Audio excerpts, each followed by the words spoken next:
সকলকে স্বাগত। আজ নবম শ্রেণীর শিক্ষার্থীদের অনুরোধে তাদের পাঠ্য আমরা কবিতাটি নিয়ে আলোচনা করব। আমরা বলতে বাঙালিদের বোঝানো হয়েছে, বঙ্গবাসীকে বোঝানো হয়েছে। কবি হচ্ছে ছন্দের জাদুকর সত্যেন্দ্রনাথ দত্ত। ওনাকে ছন্দের জাদুকর এই আখ্যাটা দিয়েছিলেন আমাদের কবিগুরু রবীন্দ্রনাথ ঠাকুর। তিনি ছন্দ রাজা নামেও পরিচিত ছিলেন।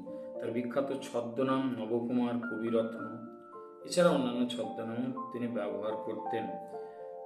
ওনার কবিতার মধ্যে একটা সুর, তাল, লয় এর ব্যাপার রয়েছে, যার ফলে সহজবোধ্য এবং সুখপাঠ্য হিসাবে পাঠকের অনেক কাছাকাছি ছিলেন কবি। পাঠক ভালোবাসতেন তার কবিতা পড়তে। তার বিখ্যাত কাব্যগ্রন্থের মধ্যে ফুলের ফসল, তীর্থ, রেণু আর আমাদের আমরা কবিতাটি কুহু ও কেকা কাব্যগ্রন্থের অন্তর্ভুক্ত। আমরা কবিতায় কবি কি বলছেন? বাঙালিদের জয় গাথা গেয়েছেন, বাঙালিদের জয়ের পতাকা, অমর কীর্তির কথা বলেছেন। জয়ের পতাকা উত্তোলন করেছেন তিনি 8টি স্তবকের মধ্যে দিয়ে। বাঙালি আজ যা ভাবে সমগ্র ভারত কাল সেগুলো ভাবে, এই কথারই যেন প্রতিধ্বনি এই কবিতাটার মধ্যে রয়েছে। আমরা একটু লাইন টু লাইন ব্যাখ্যা করি, তাহলে বিষয়টি আরো সরল হয়ে যাবে আশা করি। মুক্ত বেনির গঙ্গা যেথায় মুক্তি ভিতরে রঙ্গে, আমরা বাঙালি বাস করি সেই তীর্থে বড়দ বঙ্গে। মানে মুক্ত বেননির মতো গঙ্গা যে অঞ্চলের উপর দিয়ে প্রবাহিত হয়েছে এবং যেখানে মুক্তি দান করে, যেখানকার মাটিকে, যেখানকার মানুষকে পবিত্র করে, বিশুদ্ধতা দান করে, বিতরণ করে, আমরা সেই রকম গঙ্গার আশীর্বাদ ধন্য এক স্থান বাংলায় বাস করি। আর আমরা হচ্ছে বাঙালি। বাম হাতে যার কমলার ফুল, ডাহিনে মধুকমালা, ভালে কাঞ্চন শৃঙ্গ মুকুট, কিরণে ভুবন আলা। দেখো কিরকম মালা, আলা, রঙ্গে, বঙ্গে, এর মধ্যে একটা যেন ছন্দ অদ্ভুত রয়েছে, সুর রয়েছে, তাল রয়েছে, পড়তে ভালো লাগছে। বাম হাতে যার মানে বাংলার বাম দিকে পদ্ম ফুল জন্মায়, পদ্ম ফুলের চাষ হয়, সেই রকম স্থানের কথা বলছে। সেই পদ্ম ফুলের টানে বহু মৌমাছির সঙ্গম হয়, মিলন হয়, সেই জায়গায় তাদের উপস্থিতি লক্ষ্য করা যায়। আর আমাদের বাংলার উপরের দিকে, উত্তরের দিকে রয়েছে এক পর্বতমালা, যে পর্বতমালার উপরে কি হচ্ছে, সূর্যের আলো পড়ে সোনার মতো উজ্জ্বলিত হয়ে উঠছে। কোল ভরা যার কনক ধান্য, বুক ভরা যার স্নেহ, চরণে পদ্ম, অতসী অপরাজিতায় ভূষিত দেহ। আর কি, বাংলায় অন্যতম শস্য ধান চতুর্দিকে হয় বা শস্য জন্মায়, সেই সোনার ধানে বাংলা ভরে যায়। আর বাংলার নিম্নের দিকে বঙ্গোপসাগর সংলগ্ন স্থানে জলাভূমি জায়গায় পদ্মের চাষ হয় এবং তার সঙ্গে সঙ্গে অন্যান্য ফুল, অতসী, অপরাজিতা, যেগুলো বাংলা মাকে যেন সৌন্দর্যে ভরিয়ে রাখে। সাগর যাহার বন্দনা রচে, শত তরঙ্গ ভঙ্গে, আমরা বাঙালি বাস করি সেই বাঞ্ছিত ভূমিভঙ্গে। আর কি হয়, একেবারে দক্ষিণ দিকে বঙ্গোপসাগর রয়েছে, সেই বঙ্গোপসাগরের জল কি করছে, বাংলা মায়ের যেন চরণ ধুয়ে দিচ্ছে। এইরকমই একটা সুন্দর স্থানে, আকাঙ্ক্ষিত স্থানে, ভালোবাসার স্থানে আমরা বাঙালি বাস করি। বাঘের সঙ্গে যুদ্ধ করিয়া আমরা বাঁচিয়া আছি, আমরা হেলায় নাগেরে খেলায়, নাগেরই মাথায় নাচি। বাঙালি যে বীর, ভয় পায় না, দ্বিতীয় স্তবকে সে কথা বলছেন কবি, যে বাঘের সঙ্গে, জঙ্গলে থেকে আমরা বাঘের সঙ্গে যুদ্ধ করেও আমরা কিন্তু আমাদের প্রাণ রক্ষা করতে পেরেছি। আমরা সাপকে হেলা করি, অবহেলা করি, গুরুত্ব দিই না, সাপের মাথায় নাচি, সাপকে বশ করে ফেলেছি। আমাদের সেনা যুদ্ধ করেছে সজ্জিত চতুরঙ্গে। চতুরঙ্গ সেনা মানে হাতি, ঘোড়া, অশ্বারোহী এবং পদাতি। এই 4 ধরনের সেনা সমাবেশে বাঙালি দক্ষ। দশাননজয়ী রামচন্দ্রের পিতামহের সঙ্গে, দশাননজয়ী কে না, লঙ্কেশ্বর রাবণকে যুদ্ধে পরাজিত করেছিল রামচন্দ্র। রামচন্দ্রের ঠাকুরদাদার সঙ্গে কিন্তু বাঙালি যুদ্ধ করেছিল এই 4 ধরনের সৈন্য সমাবেশ করে। আমাদের ছেলে বিজয় সিংহ লঙ্কা করিয়া জয়, সিংহল নামে রেখে গেছে নিজ শৌর্যের পরিচয়। আমাদেরই বাংলার ছেলে, তার নাম বিজয় সিংহ, সে লঙ্কা আক্রমণ করে লঙ্কাকে জয় করেছিল এবং তার নামে, তার ওই সিংহ নামটা থেকে সিংহল নাম রেখেছিল। এটা বাঙালির বীরত্বের একটা পরিচয়। এক হাতে মোরা মগেরে রুকেছি, মোগলেরে আর হাতে, চাঁদ প্রতাপের হুকুমে হটিতে হয়েছে দিল্লি নাথে। মানে আমরা ভীরু নই, আমরা হচ্ছে সাহসী। আমাদের বাংলায় বারে বারে যখন মগ মানে হচ্ছে আরাকান বা বার্মার দস্যুদের আক্রমণ হয়েছিল এবং যখন মোগলরা আক্রমণ করেছিল, তাদেরকে কিন্তু আমরা হটাতে বাধ্য করেছি, তাদের পরাজিত করেছি যুদ্ধে। চাঁদ প্রতাপের হুকুমে হটিতে হয়েছে দিল্লি নাথে। মোগল সম্রাট পর্যন্ত চাঁদ প্রতাপ বাঙালির ছেলে, বারোভূঁইয়াদের মধ্যে অন্যতম, যার তৎপরতায় দিল্লির সম্রাট পর্যন্ত বাংলা পরিত্যাগ করতে বাধ্য হয়েছেন। জ্ঞানের নিধান আদিবিদ্যান কপিল সাংখ্যকার, এই বাংলার মাটিতে গাঁথিল সূত্রে হীরকহার।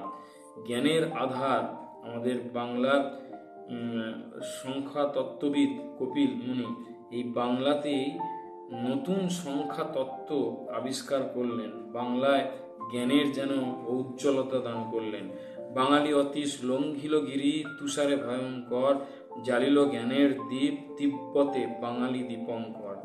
বাঙালির একজন পণ্ডিত অতীশ দীপঙ্কর, যে জ্ঞানের প্রদীপ জ্বালবার জন্য দুর্গম গিরি মানে পর্বতকে, তুষার মানে হচ্ছে বরফ, সেই প্রচণ্ড ঠান্ডা পাহাড় পর্বত অতিক্রম করে সে তিব্বতে পাড়ি দিয়েছিল এবং সেখানকার মানুষকে শিক্ষিত করবার একটা প্রচেষ্টা করেছিল। তিনি কিন্তু বাঙালি। কিশোর বয়সে পক্ষধরের পক্ষ সাধন করি, বাঙালির ছেলে ফিরে এলো দেশে যশের মুকুট পরি। বাঙালির একজন অল্প বয়সী পণ্ডিত, তার নাম রঘুনাথ শিরোমণি। সে কিন্তু অল্প বয়সেই মিথিলার একজন বিখ্যাত পণ্ডিত পক্ষধর মিশ্রকে তর্কযুদ্ধে পরাস্ত করেছিল, তার ডানা ছেঁটে দিয়েছিল। পক্ষ সাধন কথার অর্থ হচ্ছে ডানা ছাঁটা। পক্ষধর মিশ্রের কথা বলছে। তিনি তর্কযুদ্ধে কারো কাছে হারতেন না, কিন্তু বাঙালি এই রঘুনাথ শিরোমণি তাকে কিন্তু তর্কযুদ্ধে পরাজিত করেছিল, তার ডানা ছেড়েছিল অহংকারের। বাংলার রবি জয়দেব রবি কান্ত কমল পদে, করেছে সুরভি সংস্কৃতের কাঞ্চন কোকুনদে। রবি মানে রবীন্দ্রনাথ ঠাকুর, গীতগোবিন্দমের রচয়িতা জয়দেব, কবিকান্ত হচ্ছে কমলাকান্ত। তারা সুন্দর সুন্দর পদ রচনা করেছেন।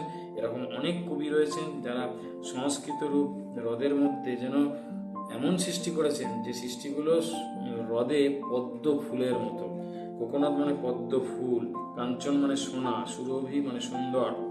স্থপতি মতের স্থাপনা করেছে বরভূধরের ভিত্তি, শ্যাম কম্বোজে ওঙ্কার ধাম মোদেরই প্রাচীন কীর্তি। আমাদের যারা ভাস্কর, যারা শিল্পী, তারা কি করেছে, অন্যান্য দেশে পাড়ি দিয়েছে, সুন্দর সুন্দর স্থাপত্য ভাস্কর্যের নিদর্শন রেখে এসছে। ধ্যানের ধনে মূর্তি দিয়েছে আমাদেরই ভাস্কর, মানে ধ্যানমগ্ন যোগী মূর্তি তৈরি করতে সক্ষম হয়েছে বাঙালি শিল্পী। আর শ্যাম মানে হচ্ছে থাইল্যান্ড, কম্বোজ মানে কম্বোডিয়া, অঙ্কার ধামের কথা বলছে অঙ্কর ভাট। বিভিন্ন মন্দিরে কিন্তু এই সুন্দর সুন্দর যে কারুকার্য দেখতে পাই, সেক্ষেত্রে বাঙালির অবদান রয়েছে। বিটোপাল আর ধীমান এই দুজন ভাস্করের নাম চিরস্মরণীয়, যাদের নাম অবিনশ্বর, অমর হয়ে আছে। আমাদেরই কোনো সুপটু পটুয়া লীলায়িত তুলিকায়, আমাদের পট অক্ষয় করে রেখেছে অজন্তায়। অজন্তার গুহাতে গিয়েও গুহার গায়ে বিভিন্ন ধরনের সুন্দর সুন্দর চিত্র দেখতে পাই, সেক্ষেত্রেও বাঙালিদের গুরুত্বপূর্ণ অবদান আছে। কীর্তনে আর বাউলের গানে আমরা দিয়েছি খুলি, মনের গোপনে নিভৃত ভুবনের দ্বার ছিল যতগুলি। আমরা কীর্তন বাউল গানের স্রষ্টা। এই গানের মাধ্যমে মানুষের মনের গোপনে লুকিয়ে থাকা সমস্ত বক্তব্য বা কথাগুলো জগতের সামনে তুলে ধরতে সক্ষম হয়েছি। মন্বন্তরে মরিনি আমরা, মারি নিয়ে ঘর করি। দুর্ভিক্ষ, মহামারী, দুর্যোগ এগুলোকে আমরা জয় করতে সক্ষম হয়েছি। বাঁচিয়া গিয়েছি বিধির আশিসে অমৃতের টিকা পড়ি। আমরা ঈশ্বর বিশ্বাসী, ঈশ্বরের আশীর্বাদে এই সমস্ত বিপত্তি থেকে আমরা রক্ষা পেয়েছি। আমরা যেন অমৃতের টিকা পড়ে আছি, অমরত্ব লাভ করেছি। দেবতারে মোরা আত্মীয় জানি, আকাশে প্রদীপ জ্বালি। দেবতাকে আমরা নিজের বাড়ির লোক, আত্মীয় স্বজন মনে করি। আমরা প্রদীপ জ্বালি, দেবতাদের সম্মানে শাঁখ বাজাই। আমাদেরই এই কুটিরে দেখেছি মানুষের ঠাকুরালি।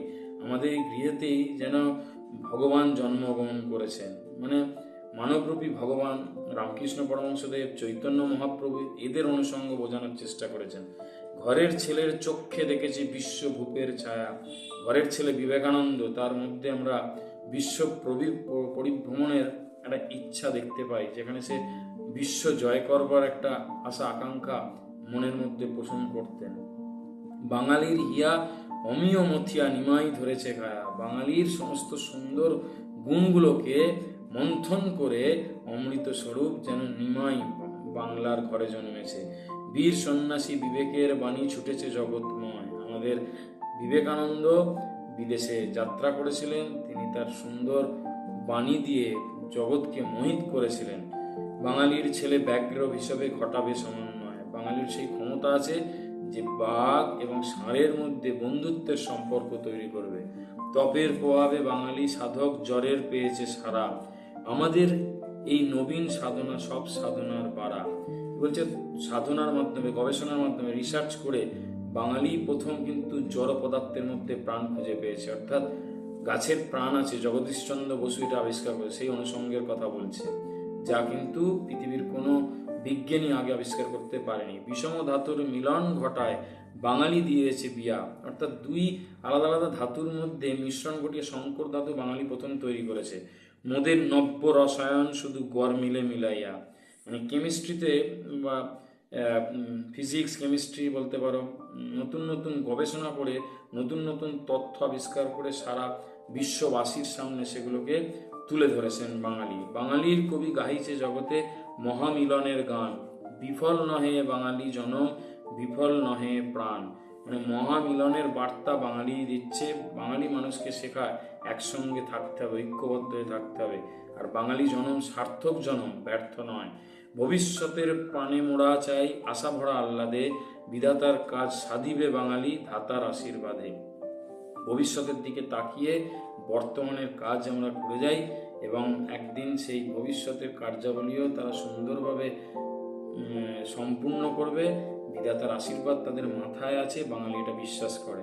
বেতালের মুখে প্রশ্ন যে ছিল আমরা নিয়েছি কে রে। বিক্রম বেতালের গল্প আমরা শুনেছি, যেখানে বেতাল বিক্রমকে প্রশ্ন করত। সেই রকম প্রশ্ন করবার অর্থাৎ কৌতূহল জানবার ইচ্ছা বাঙালির মধ্যে রয়েছে।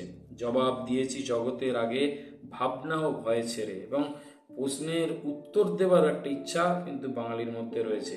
বাঙালি কোনো কিছুকে এড়িয়ে যায় না। বাঁচিয়া গিয়েছি সত্যের লাগি সর্ব করিয়া পণ, সত্যে প্রণমী থেমেছে মনের অকারণ স্পন্দন। সত্যকে আমরা আঁকড়ে ধরতে জানি এবং সত্যের জন্য সবকিছুকে পণ করতে পারি। সত্যের জন্য সবকিছুকে বাঙালি ত্যাগ করতে পারে। সাধনা ফলেছে প্রাণ পাওয়া গেছে জগৎ প্রাণের হাটে। মানুষের মধ্যে প্রকৃত প্রাণ বাঙালি নিয়ে আসতে পেরেছে, মানুষকে ভালোবেসে। সাগরের হাওয়া নিয়ে নিঃশ্বাসে গম্ভীরা নিশি কাটে। এই অনুষঙ্গটা বলতে যে চৈতন্যদেব শেষ জীবনে নীলাচল বা পুরীতে থাকতেন একাকী নির্জনে, সেই রকম বাঙালিও অনেক সময় নির্জনে থেকে তার আত্মবিশ্বাস, তার কর্মক্ষমতা বৃদ্ধি করবার চেষ্টা করে। শ্মশানের বুকে আমরা রোপণ করেছি পঞ্চবটি। যেখানে প্রাণ ছিল না সেখানে প্রাণ প্রতিষ্ঠা করার চেষ্টা করেছি। পঞ্চবটি বলতে 5 ধরনের গাছের কথা বোঝায়। অশ্বত্থ, বট, বেল, আমলকি, অশোক, এগুলো আসলে বোঝাতে চেয়েছে যেখানে প্রাণ নেই সেখানে প্রাণ প্রতিষ্ঠা করছে বাঙালি। তাহারই ছায় আমরা মিলাবো জগতের শতকোটি। জগতের সমস্ত মানুষকে এক ছাতার তলায় বাঙালি নিয়ে আসতে চায়, ঐক্যবদ্ধ একটা দেশ গঠন করতে চায়। মণি অতুলন ছিল যে গোপন সৃজনের শতদলে, ভবিষ্যতের অমর সে বীজ আমাদেরই করতলে। মানে আমরা ভবিষ্যৎকে সুন্দর করতে সক্ষম, সেই বীজ আমাদের হাতে রয়েছে, যে বীজ থেকে পরবর্তীকালে সুন্দর বৃক্ষ তৈরি হবে বা বৃক্ষের জন্ম হবে। অতীতে যাহার হয়েছে সূচনা সে ঘটনা হবে হবে, বিধাতার বরে ভরিবে ভুবন বাঙালির গৌরবে। কি বলছে? এই ভালো কাজ করবার ইচ্ছাটা বহু আগে থেকেই বাংলায় তৈরি হয়েছে। এই প্রবণতাটা বাঙালি চেষ্টা করে আসছে, এখনো সেইটা করছে। বিধাতার আশীর্বাদে ভবিষ্যতেও করবে এবং সে তার সৌন্দর্য দিয়ে, তার সুপ্রচেষ্টা দিয়ে বাংলা তথা বিশ্বকে সমৃদ্ধ করবে। প্রতিভায় তপে সে ঘটনা হবে, লাগিবে না তার বেশি। মানে বাঙালির যে প্রতিভা, মেধা আছে, সেই মেধা প্রতিভাকে কাজে লাগিয়ে সে কিন্তু বাংলাকে সমৃদ্ধ করবে, পৃথিবীকে সমৃদ্ধ করবে। এর থেকে আর বেশি কিছু লাগবে না। লাগিবে না তাহে বাহুবল, কিংবা জাগিবে না দেশাবেশী। নিজের শ্রেষ্ঠত্ব প্রতিষ্ঠা করবার জন্য গায়ের জোর প্রয়োগ করবে না, হিংসাংসীও বাঙালি করবে না। ভালোবাসা এবং মেধাকে কাজে লাগাবে। মিলনের মহামন্ত্রে মানবে দীক্ষিত করি, ধীরে মুক্ত হইব দেব ঋণে মোড়া, মুক্ত বেনির তীরে। কি বলছে? সকলকে নিয়ে আমরা একসঙ্গে থাকবো, মিলিত হয়ে থাকবো, ঐক্যবদ্ধ হয়ে থাকবো। আর দেবতারা যে আমাদের সৃষ্টি করেছেন, এই বিশ্বে পাঠিয়েছেন, এই ভুবনে পাঠিয়েছেন, তাদের প্রতি একটা দায়বদ্ধতা রয়েছে, কিছু সমাজের প্রতি ঋণ রয়েছে, সেগুলো আমরা আমাদের কর্মের মাধ্যমে পরিশোধ করবার চেষ্টা করব। এই মুক্ত বেননি বা খোলা চুলের মতো প্রবাহিত গঙ্গার তীরবর্তী আমরা বাঙালিরা যারা গঙ্গার তীরবর্তী অঞ্চলের বাসিন্দা। এইভাবে সমগ্র কবিতাটায় বাঙালির জয় গাথা গেয়েছেন। আশা করি তোমাদের বুঝতে সুবিধা হবে। যদি ভালো লাগে শেয়ার করো, চ্যানেলটিকে সাবস্ক্রাইব করো, সঙ্গে থাকো, কবিতার ছন্দে থাকো।